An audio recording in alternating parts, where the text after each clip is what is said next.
संख्या रेखा पर प्रत्येक बिंदु प्रदर्शित करता है, तो किसको प्रदर्शित करता है? एक वास्तविक संख्या को। निम्नलिखित में से कौन सा भिन्न दशमलव प्रसार शांत है? मतलब दशमलव प्रसार शांत है तो क्या हो जाएगा? शांत के लिए क्या चाहिए? हर के गुणनखंड में खाली 2 का गुणनखंड होना चाहिए, या खाली 5 का होना चाहिए, या 2 और 5 दोनों होना चाहिए। तो सी नंबर का ऑप्शन सही है इसका। कैसे सही है सी नंबर का? देखो 343 बटे कितना है? 2 के पावर 3 गुना 5 के पावर 3 गुना 7 के पावर 3 कितना है? 300। तो 7 के पावर 3 कितना होता है? 7 7 49, 49 गुना 7 करो, 9 7 63 के 3,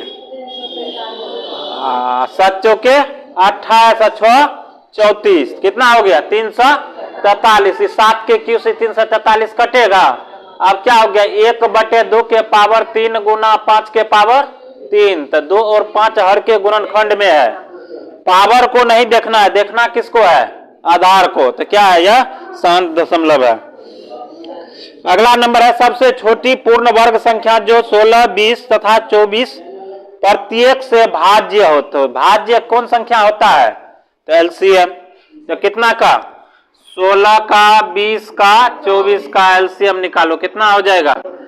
2 नंबर का ना है। 2 8 16, 10 दूना 20, 12 दूना 2 चौके 8, 2 पंच 10, 2 छा के 12, 2 दूना 4, 5 2 तिया 6। तो 2 गुना 2 गुना 2 गुना 2 गुना 5 गुना 3। तो पूर्ण वर्ग संख्या कहता है। तो ये दोनों तो पेयर में है, इसका पेयर नहीं ना बन रहा है। तो एगो 5 एगो 3 से इसको क्या करेंगे? गुना कर देंगे। तो हुआ ना 25 25, 25 दूना 50 दूना 100 दूना 200 दूना 400, तिया 1200, तिया कितना हो गया? 36। एक ऐसी पूर्ण वर्ग संख्या है जो 16, 20 और 24 से विभाज्य है।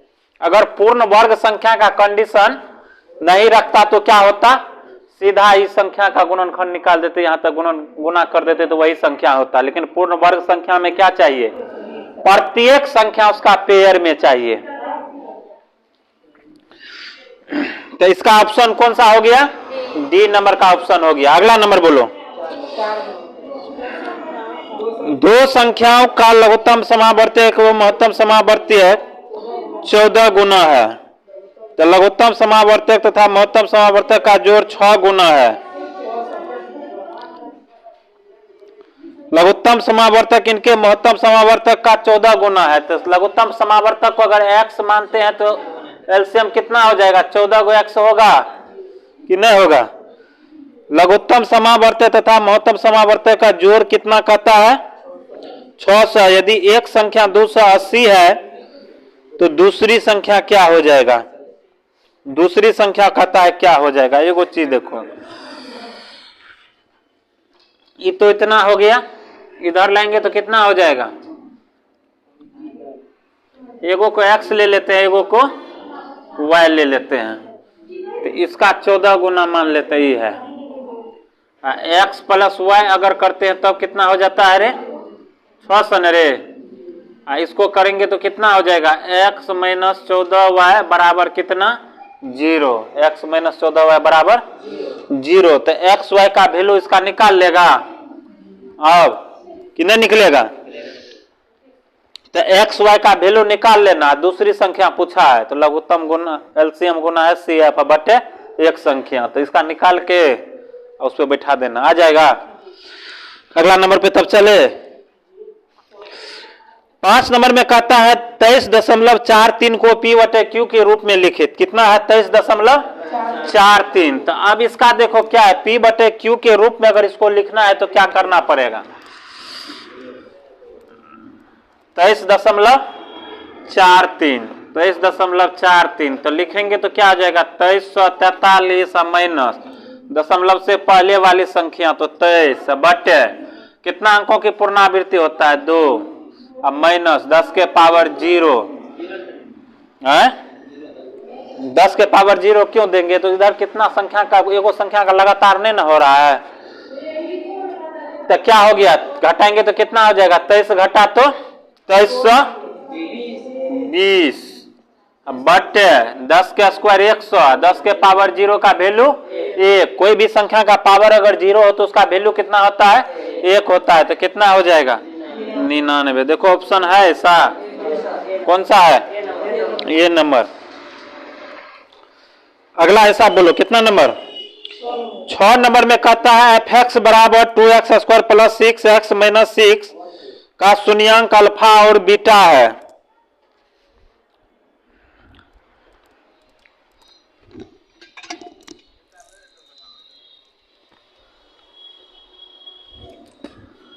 का शून्यांक कितना दिया हुआ है, अल्फा और बीटा। तो पूछा क्या तुमसे, तो अल्फा प्लस बीटा बराबर अल्फा इंटू बीटा। दूसरा कहता अल्फा प्लस बीटा का वैल्यू बड़ा होगा किससे, तो अल्फा इंटू बीटा से। तो एगो चीज करके देख लो, यहाँ उतना लंबा चौड़ा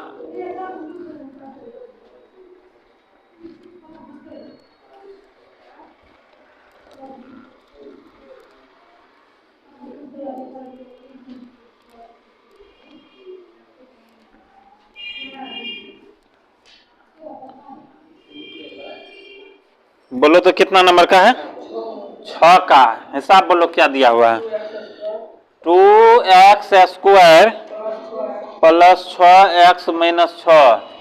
तो अल्फा प्लस अगर बीटा का हम वैल्यू निकाले तो क्या हो जाएगा, माइनस बी बटे ए।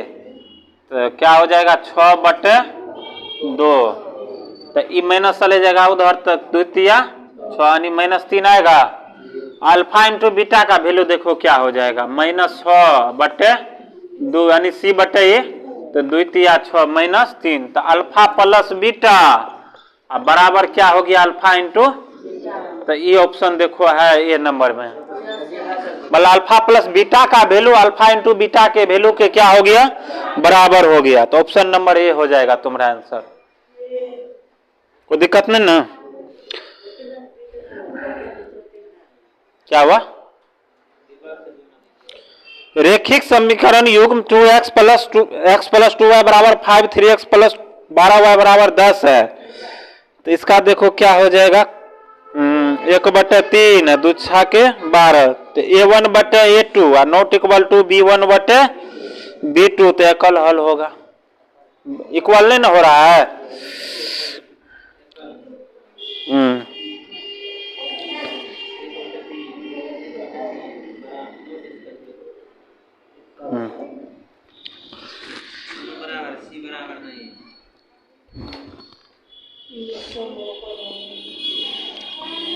निम्नलिखित में कौन बहुपद नहीं है, तो कौन सा बहुपद नहीं हो जाएगा, 2/3x प्लस 1। दूसरा दिया हुआ 2 minus x square plus root अंदर 3x। तीसरा दिया हुआ 1/x माइनस 1 नहीं होगा, बटे में है और x से क्या होता है, घट रहा है, वैल्यू इसका क्या हो रहा है, घट रहा है। ये बन जाएगा रे 9 नंबर का 0.3x माइनस 0.37 इक्वल टू इतना। तो x का वैल्यू, तो दोनों को एक तरफ कर लेना, x का वैल्यू निकाल लेना, आ जाएगा ना। x को एक तरफ है, बिना x वाला को एक तरफ हो जाएगा निराज। 6x के पावर 4y तथा 12xy का महत्तम समावर्तक होगा। मतलब 6x के पावर 4 कहता है, क्या कहता है, 6x के पावर 4y। और दूसरा कितना दिया हुआ है, 12xy। तो कहता है इसका महत्तम यानी HCF क्या हो जाएगा, तो HCF वह बड़ी से बड़ी संख्या होता है जो दोनों को विभाजित करे। तो दोनों से कॉमन देखो क्या निकल जाएगा, 6 तो पहला कंडीशन निकलेगा, x भी निकलेगा और उसके बाद y भी निकलेगा। तो कॉमन अब इससे भागा लगेगा, ये भी विभाजित होगा, इससे भी विभाजित होगा। तो आंसर तुम्हारा यही रह जाएगा 6x। इससे बड़ी संख्या अब निकल ही नहीं सकता है, क्या होगा, इससे बड़ी संख्या निकल ही नहीं सकता है। उसके बाद कहता है 173x प्लस 197y बराबर 149 और 197x 173y बराबर 221। तो x प्लस समीकरण फर्स्ट सेकंड मान के बना लेना, इसको हो जाएगा ना, कोई दिक्कत नहीं ना। यदि द्विघात समीकरण इतना इतना का समान मूल है तो ये बराबर डैश डैश। तो ए बराबर क्या होता है? द्विघात समीकरण का मूल है। तो क्या होता है रे? द्विघात समीकरण का मूल हो तो क्या हो जाएगा?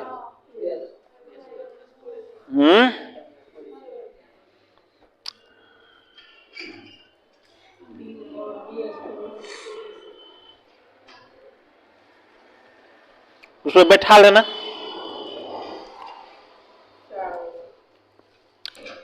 बैठा लेगा दोनों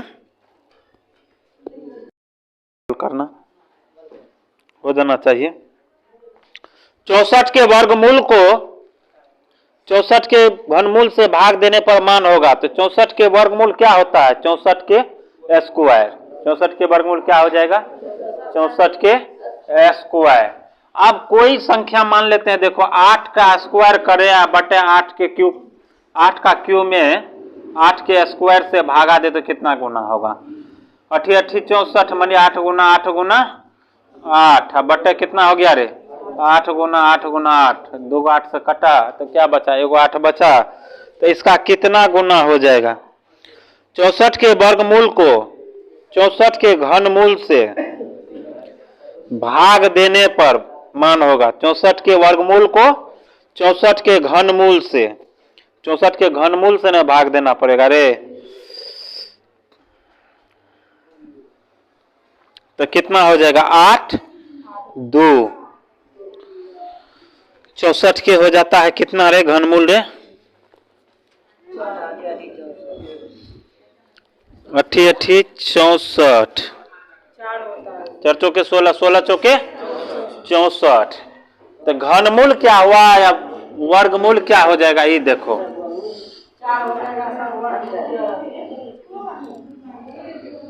64 का वर्गमूल कितना हो जाएगा? 8 8 8 न रे बटे 64 के घनमूल 4 चौके 16, 16 चौके 64 कितना हो जाएगा? 4। तो 4 दूना कितना हो जाएगा? 2। ऑप्शन कौन सा हो गया? 2। घन अगर कहता सीधा सीधी तब मतलब क्या हुआ? 64 का क्यूब कर देते। घन कहता तो 64 का क्यूब, अब वर्ग कहता तो 64 का स्क्वायर। लेकिन वर्गमूल पूछा है, कौन संख्या का वर्ग होता है? 64। समझ गया ना? तो 8 के स्क्वायर 64, 8 का घन मूल कितना होता है? 4 का न क्यों होता है 64। तो 4 तो कितना? 2 सही है। x पावर n प्लस 1 का 1 गुना x प्लस 1 है तो सिर्फ तभी तो n एक क्या है? विषम संख्या है। तो अगर x प्लस 1 है, x के पावर n प्लस x पर 1 है, समझ गया ना? प्लस में 1 है तो n क्या है? विषम संख्या। अगर n सम संख्या होता तो जोड़ के भी विभाजित होगा और घटा के भी विभाजित होगा, यानी x प्लस 1 से भी विभाजित होगा, x माइनस 1 से भी विभाजित होगा। लेकिन प्लस 1 ठो दिया है।